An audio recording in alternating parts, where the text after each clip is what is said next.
మంగళంపేట వటివి ప్రాంతంలో అటవీ భూముల ఆక్రమణకు ఉప ముఖ్యమంత్రి పవన్ కళ్యాణ్ ఏరియల్ సర్వే ద్వారా ఇటీవల పరిశీలించారు. అందుకు సంబంధించినటువంటి వీడియో జనసేన పార్టీ విడుదల చేసింది. మొన్న జరిగిన కేబినెట్ సమావేశంలో తన తిరుపతి జిల్లా పర్యటన సందర్భంగా మాజీ మంత్రి పెద్దిరెడ్డి రామచంద్రారెడ్డి చేసిన ఆక్రమణలపై స్వయంగా వీడియో తీశారని చంద్రబాబుతో చెప్పిన పవన్ వీడియో విడుదల చేస్తామని ఈ సందర్భంగా తెలియజేశారు.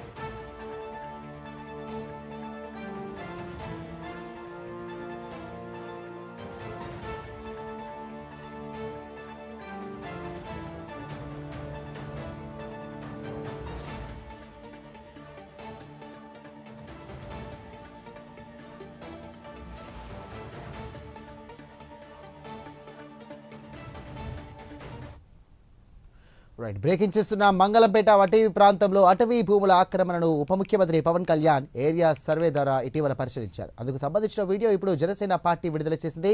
మొన్న జరిగినటువంటి కేబినెట్ సమావేశంలో తన తిరుపతి జిల్లా పర్యటన సందర్భంగా మాజీ మంత్రి పెద్దిరెడ్డి రామచంద్రారెడ్డి చేసిన ఆక్రమణలపై స్వయంగా వీడియో తీశారని చంద్రబాబుతో చెప్పారు పవన్. ఇక వీడియో విడుదల చేస్తామని కూడా ఈ సందర్భంగా తెలియజేశారు. ఇదే అంశానికి సంబంధించి మరిన్ని డీటెయిల్స్ అందించడానికి మా కరెస్పాండెంట్ రాజ్ కుమార్ సిద్ధంగా ఉన్నారు. రాజ్ కుమార్, చెప్పండి, ఆక్రమణలపై ఏకంగా డిప్యూటీ సీఎంఏ రంగంలోకి దిగినట్టుగా తెలుస్తుంది. దీనికి సంబంధించి కూడా వీడియో కూడా ఆయన ఏరియల్ సర్వే ద్వారా తీసింది. అయితే దీనికి సంబంధించి ప్రభుత్వం ఎలాంటి చర్యలు తీసుకునే అవకాశం ఉంది?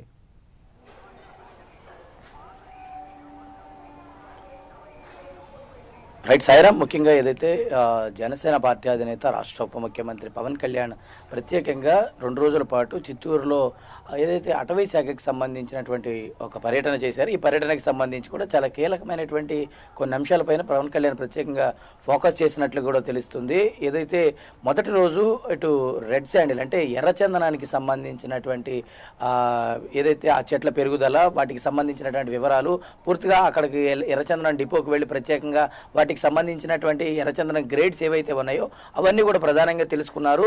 2వ రోజు ప్రధానంగా కుంకి ఏనుగులకు సంబంధించినటువంటి పురోగతి ఏ విధంగా ఉంది, ఆ కుంకి ఏనుగుల పనితీరు ఏ విధంగా ఉంది, వాటికి సంబంధించినటువంటి ప్రత్యేకంగా అక్కడ పలంనేరులో కుంకి ఏనుగులకు ఉంచేటువంటి ప్రాంతం ఏదైతే ఉందో అక్కడికి ప్రత్యేకంగా పవన్ కళ్యాణ్ వెళ్ళడం, వాటికి సంబంధించినటువంటి దాన్ని ప్రత్యేకంగా అక్కడ పవన్ కళ్యాణ్ తీయటం జరిగింది. ముఖ్యంగా ఏదైతే డిప్యూటీ సీఎం పవన్ కళ్యాణ్ ఆ 2 రోజుల పాటు ఈ పర్యటనలు చేస్తున్నటువంటి నేపథ్యంలో అటవీ శాఖకు సంబంధించినటువంటి అధికారులతో ప్రత్యేకంగా సమావేశం నిర్వహించారు. ఈ సమావేశానికి సంబంధించి కూడా పూర్తి స్థాయిలో డిప్యూటీ సీఎం పవన్ కళ్యాణ్ ఏదైతే అటవీ శాఖ అధికారులతో జరిగినటువంటి సమయంలో మంగళానికి సంబంధించినటువంటి ప్రాంతం తిరుపతి జిల్లా ఏదైతే ఇటు మంగళం ఏదైతే ఇటు చిత్తూరు ప్రాంతంలో ఈ ప్రాంతంలో అటవీ భూమి చాలా ఎక్కువగా ఉంటుంది. అటవీ భూమి ఉన్నటువంటి నేపథ్యంలో దానిపైన ఇప్పటికే గత వైసీపీ హయాంలో పెద్దిరెడ్డి రామచంద్రారెడ్డి అతని అనుచరులు కొంత ఈ ప్రాంతాన్ని కబ్జా చేసినట్లుగా కూడా దాన్ని పూర్తిగా కూడా పవన్ కళ్యాణ్ గుర్తించారు. ఏరియల్ సర్వే ద్వారా 2వ రోజు పర్యటనలో పవన్ కళ్యాణ్ హెలికాప్టర్ ద్వారా ఆ ప్రాంతానికి చేరుకునేటువంటి సమయంలో ప్రత్యేకించి కొంత ప్రాంతాన్ని ఆయన ఏరియల్ సర్వే చేశారు. అంటే అటవీ భూమి ఎంతవరకు ఉంది, దాని పైనుంచి కనుక చూస్తే ఎక్కడెక్కడ ఏమేమి జరుగుతున్నాయి అనేటువంటి ఒక పూర్తి స్థాయి అవగాహన పవన్ కళ్యాణ్కి వస్తుంది. కాబట్టి పవన్ కళ్యాణ్ ప్రత్యేకంగా అక్కడికి వెళ్ళడం, అదేవిధంగా ఆ ప్రాంతాన్ని మొత్తం కూడా ఏరియల్ సర్వే చేసినటువంటి సమయంలో ఆక్రమణకు గురైనటువంటి కొంత ప్రాంతాన్ని ఆయన అక్కడ గమనించారు.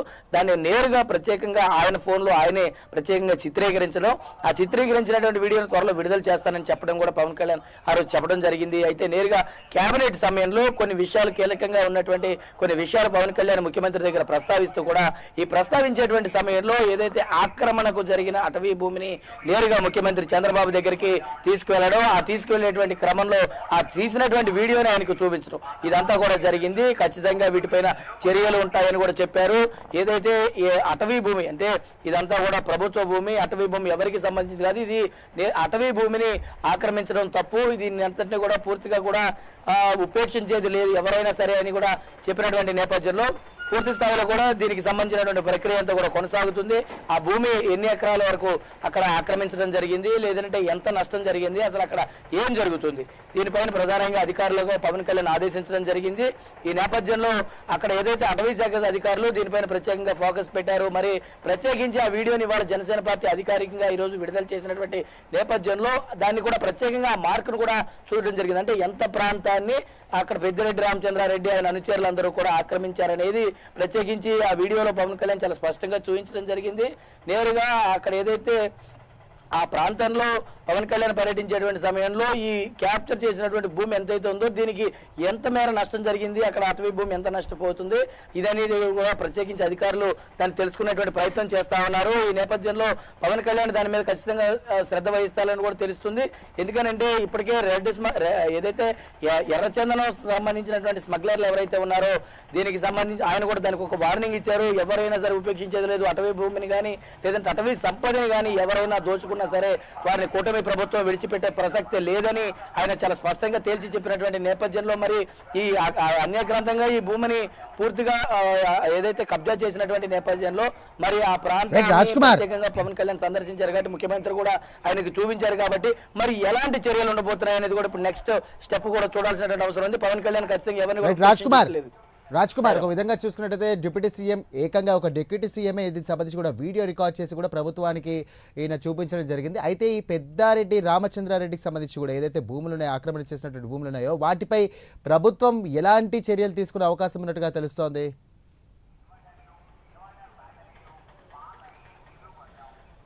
సాయిరామ్, ఇది చాలా ముఖ్యమైనటువంటి విషయం. ఎందుకనంటే అటవీ భూమి అనేది అది సహజ సంపద అటవీ భూమి, అది ప్రభుత్వానికి సంబంధించిందే. కేవలం అది ఎవరికి సొంతమో కాదు. ఇది ఎవరైనా గుర్తుపెట్టుకోవాల్సింది, కబ్జా చేసిన వారు ఎవరైనా సరే వారిని ఉపేక్షించేది లేదని కూటమి ప్రభుత్వం చాలా స్పష్టంగా చెబుతుంది. అది పెద్దిరెడ్డి రామచంద్రారెడ్డి అయినా లేదంటే ఇంకెవరైనా సరే వారిని ఉపేక్షించేది లేదు. దీనిపైన నిజంగా కనుక ఇది పెద్దిరెడ్డి రామచంద్రారెడ్డి చేశాడంటే మాత్రం ఖచ్చితంగా ఆయన మీద కూడా చర్యలు ఉండేటువంటి అవకాశం ఉంటుంది.